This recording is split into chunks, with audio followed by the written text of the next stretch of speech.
طے کر رہا ہے جو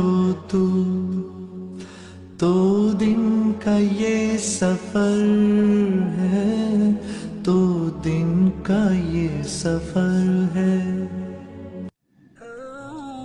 السلام علیکم۔ آج کا ہمارا موضوع ہے کامیاب کون۔ سورہ عصر، سورہ نمبر 103۔ اعوذ باللہ من الشیطان الرجیم، بسم اللہ الرحمن الرحیم۔ والعصر ان الانسان لفی خسر الا الذین آمنوا وعملوا الصالحات وتواصوا بالحق وتواصوا بالصبر۔ ترجمہ: تیزی سے گزرتا ہوا زمانہ گواہ ہے، بے شک انسان خسارے میں ہے، سوائے ان کے جو ایمان لائے اور نیک اعمال کیے اور جنہوں نے آپس میں حق کی وصیحت کی اور ایک دوسرے کو صبر کی تلقین کی۔ میرے بھائیوں، میں، آپ، بلکہ ہم سب لوگ کامیاب ہونا چاہتے ہیں۔ ہمارے ذہنوں میں جو کامیابی کے معیارات بیٹھے ہوئے ہیں وہ کیا ہیں؟ کامیابی پیسے سے ہے، کامیابی جائیداد سے ہے، کامیابی کاروبار سے ہے، کامیابی شہرت سے ہے، کامیابی اقتدار سے ہے۔ یہ ہیں معیارات۔ جو جتنا دولت مند اتنا کامیاب، جو جتنا مشہور اتنا کامیاب، جو حکومت پر پہنچ گیا وہ ہو گیا کامیاب، جس نے بڑا کاروبار جما لیا وہ کامیاب، جس نے بہت جائیداد بنا لی وہ کامیاب۔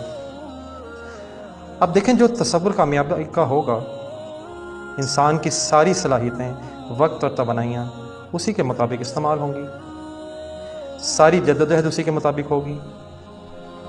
یہ ہے وہ چیز جس کی سورہ عصر میں نفی ہو رہی ہے۔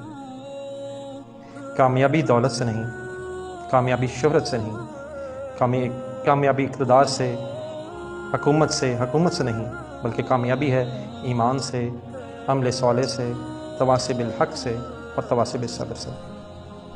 اب آپ غور کیجئے، انسان کے اس نقطہ نظر اور مینٹل ایٹیٹیوڈ کا بدل جانا ہی اصل میں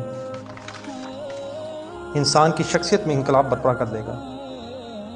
اب آپ کا نتیجہ کیا نکلا؟ اگر تو دولت سے کامیابی ہوتی تو قارون بہت کامیاب تھا، اگر حکومت سے کامیابی ہو تو فرعون اور نمرود بہت کامیاب تھے۔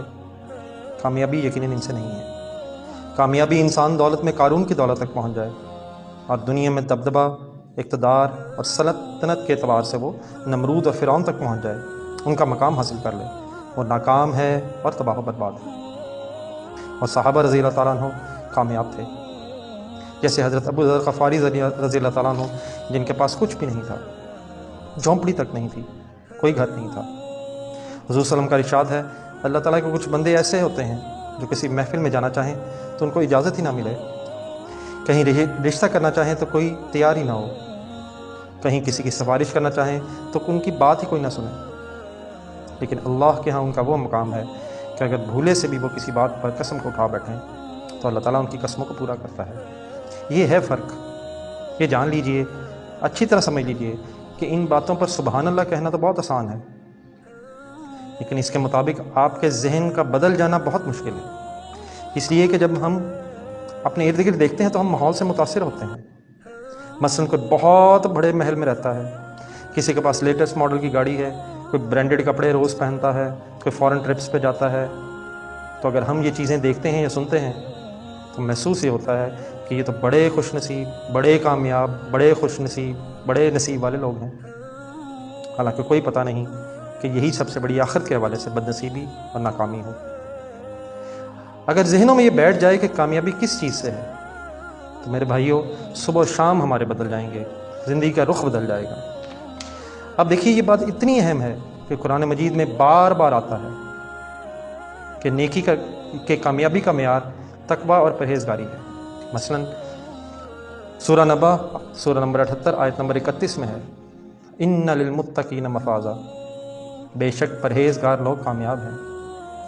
سورہ آل عمران، سورہ نمبر 3 آیت نمبر 185 میں ارشاد ہے، اس کا ترجمہ ہے، ہر جان نے موت کا مزہ چکھنا ہے اور قیامت کے دن تمہیں تمہارا پورا بدلہ دیا جائے گا، بس جو شخص آگ سے ہٹا دیا جائے اور جنت میں داخل کر دیا جائے، بے شک وہ کامیاب ہو گیا ہے۔ اور دنیا کی زندگی تو صرف دھوکے کا سامان ہے، یعنی کہ یہاں کی خوشی اور غمی بالکل عارضی سی چیز ہے۔ سورہ حج کی آخری آیات کا مفہوم ہے اے ایمان والو رکوع کرو، سجدہ کرو، اپنے رب کی اطاعت کرو اور اچھے کام کرو تاکہ تم کامیاب ہو جاؤ۔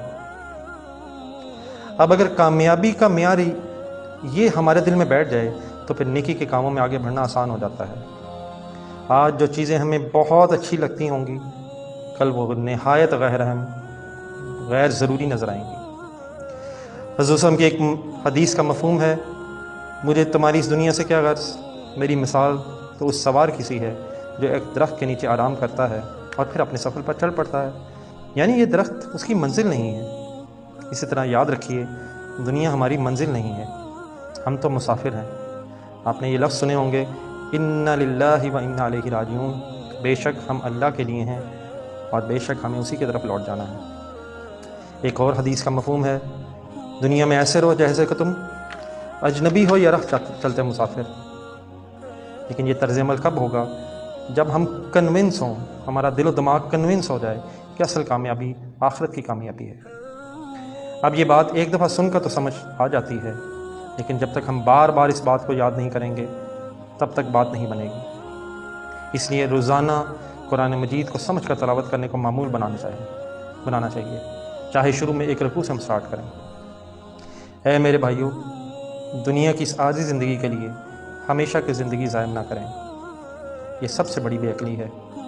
سورہ آل عمران سورہ نمبر 88 آیت نمبر 16-17 میں اللہ تعالیٰ کا ارشاد ہے، اس کا ترجمہ ہے لیکن تم دنیا کی زندگی کو ترجیح دیتے ہو لیکن آخرت بہت بہتر اور باقی رہنے والی ہے۔ ہم جب بھی کوئی اچھی بات سنتے ہیں تو ہمارا ایٹیٹیوڈ یہ ہوتا ہے کہ ابھی بڑی زندگی پڑی ہے، دیکھی جائے گی۔ اے میرے بھائیوں، اپنے آپ کو دھوکہ نہ دو، پتہ نہیں کب یہ زندگی ختم ہو جائے اور جہنم یقیناً نہیں دیکھی جا سکے گی۔ جزاک اللہ، اللہ حافظ۔